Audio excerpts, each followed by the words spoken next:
Assalamualaikum dan salam Sarawakku sayang. Buletin Ukas edisi tengah hari 22 Februari 2021 bersama saya Lia Amira Anwarigos.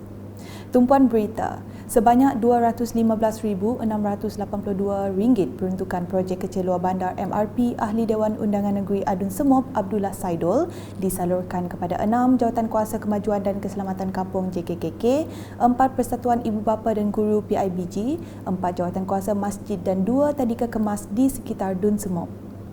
Ketika ditemu ramah, beliau yang juga Menteri Muda Hal Ehwal Korporat dan UKAS berkata peruntukan berkenaan adalah permohonan yang diterima bagi tujuan membaik pulih kemudahan awam dan pembelian perkakas asas untuk majlis JKKK dan Jawatankuasa Masjid. Manakala peruntukan untuk PIBG pula bagi pembelian pelbagai peralatan elektronik bantuan pengajaran seperti komputer, mesin cetak dan projektor. Lawatan kerja selama 3 hari ini selain daripada bertujuan untuk memantau beberapa projek RTP dan projek gotong royong, saya juga bersama ahli parlimen turun mengadakan majlis ringkas untuk menyampaikan peruntukan MRP saya kepada beberapa PIBG, JKK, Jawatankuasa Masjid dan Surau dan kepada beberapa NGO susulan daripada permohonan mereka untuk peruntukan sama ada untuk gotong royong dan berbagai peralatan, dan jumlah keseluruhan peruntukan MRP yang telah disampaikan sepanjang 2 hari ini ialah lebih kurang dalam RM375,000. Senarai penerima MRP Adun Semop adalah seperti tertera.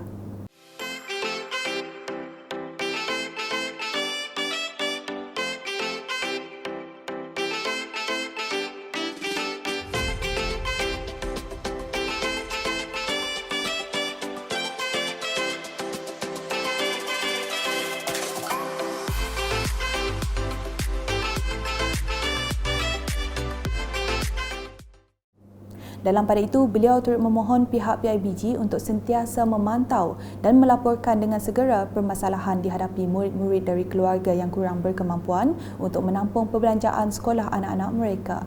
Selain daripada itu, saya juga ingin memaklumkan kepada nasihatkan kepada pihak PIBG dan juga guru sekolah untuk lebih memantau dan peka kepada isu permasalahan kanak-kanak di sekolah di mana ibu bapa mereka berada dalam keadaan kurang berkemampuan untuk menampung pembelanjaan persekolahan, termasuklah yuran persekolahan dan sebagainya, supaya cepat melaporkan keadaan ini supaya kita dapat membantu supaya tidak ada murid-murid nanti bila masa sekolah buka tidak ada murid-murid ketinggalan kerana tidak mampu untuk membayar yuran sekolah ataupun pakaian dan peralatan dan sebagainya. Beliau bersama Ahli Parlimen Tanjung Manis Insinyur Yusof Abdul Wahab kemudiannya memantau beberapa projek program transformasi luar bandar RTP dan gotong royong di beberapa kampung dalam kawasan tersebut. Keseluruhan projek RTP Adun Semop adalah berjumlah RM8,66,314 dengan senarai projek seperti tertera.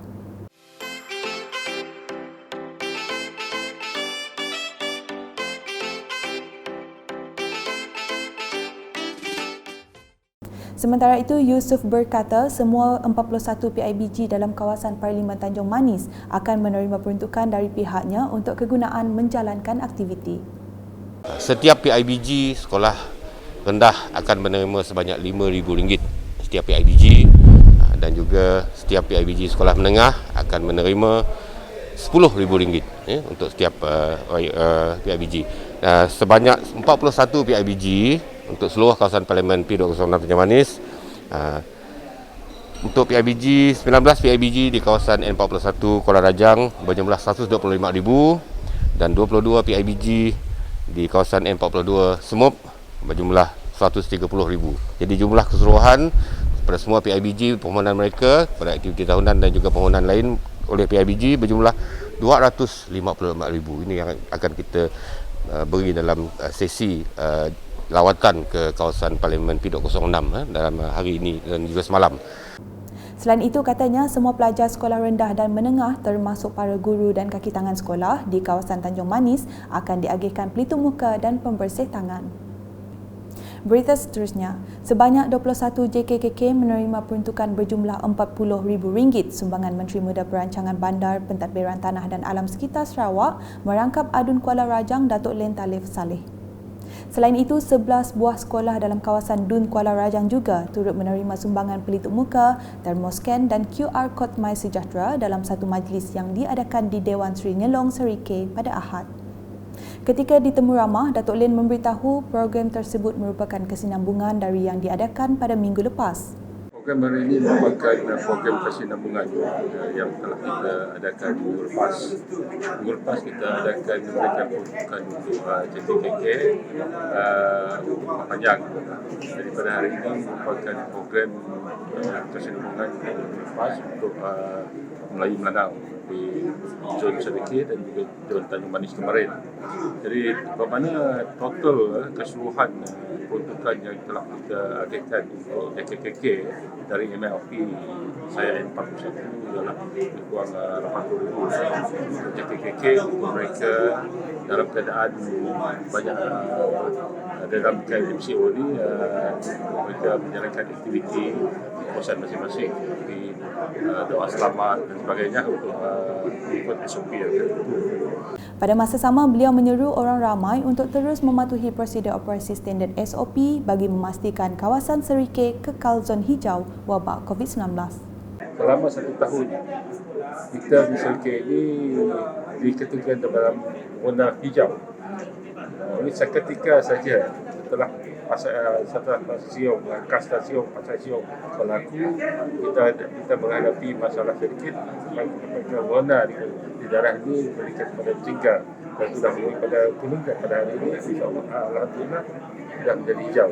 Jadi kita pastikan walaupun kita sudah memberi kelonggaran untuk anak-anak kita bersekolah, kita pastikan patuh untuk mematuhi SOP dan sebaik-baik yang boleh supaya kita akan terus menjadi kawasan hijau. Beralih ke perkembangan COVID-19 setakat Ahad. Sarawak mencatatkan 195 kes pulih dan dibenarkan discharge, menjadikan jumlah keseluruhan setakat ini 5,774 orang. Menurut kenyataan media Jawatankuasa Pengurusan Bencana Negeri JPBN Sarawak, daripada jumlah itu 87 kes adalah dari Hospital Sibu, 57 dari Hospital Miri, Hospital Serike 20, Hospital Umum Sarawak 15, PKRC di bawah Hospital Kapit 14, manakala Hospital Bintulu dan Hospital Limbang masing-masing 1. Jumlah kes aktif yang masih mendapat rawatan dan diasingkan di PKRC dan Ward Hospital pula adalah seramai 2,066 orang. Turut dimaklumkan sebanyak 185 kes baharu COVID-19 telah dikesan di daerah Sibu, Kuching, Kapit, Sri Aman, Bukit Mabong, Bauk, Bintulu, Song, Semarahan, Miri, Kenawit, Serian, Sebauh, Julau, Serike dan Belaga, meningkatkan jumlah keseluruhan kepada 7,943 kes. Kenyataan itu turut memaklumkan daerah Serike telah bertukar ke status kuning daripada status hijau, daerah Bukit Mabong bertukar ke status jingga daripada status kuning, manakala daerah Beluru dan Dalat kembali ke status jingga daripada status merah. Selanjutnya, program imunisasi COVID-19 kebangsaan Sarawak yang akan dilaksanakan dalam 3 fasa bermula 27 Februari akan memberi sinar baru kepada rakyat di negeri ini setelah sekian lama berjuang dalam memerangi wabak berkenaan. Tinjauan wartawan UKAS mendapati rata-rata orang ramai menyokong dan berterima kasih kepada kerajaan pusat khususnya kerajaan negeri kerana memberi vaksin percuma kepada rakyat. Menurut Dahlia Kasim, pemberian vaksin amat baik dan sememangnya langkah yang ditunggu-tunggu oleh semua rakyat. Langkah kerajaan untuk memberikan vaksin secara percuma kepada rakyat ini merupakan langkah yang memang baik dan ditunggu-tunggu saya rasa oleh semua rakyat. Saya sebagai seorang rakyat Malaysia yang amat dahagakan keselamatan dan kesihatan dalam masa COVID ni memang rasa cukup berterima kasih kepada pihak kerajaan yang dapat memberikan vaksin secara percuma kepada kami. Cuma menunggu giliran lah untuk bila diberikan vaksin tersebut. Saya sekali lagi mengucapkan terima kasih kepada keprihatinan pihak kerajaan untuk semua rakyat Malaysia. Bagi Daniel pula, pemberian vaksin secara percuma memperlihatkan keprihatinan kerajaan terhadap rakyat.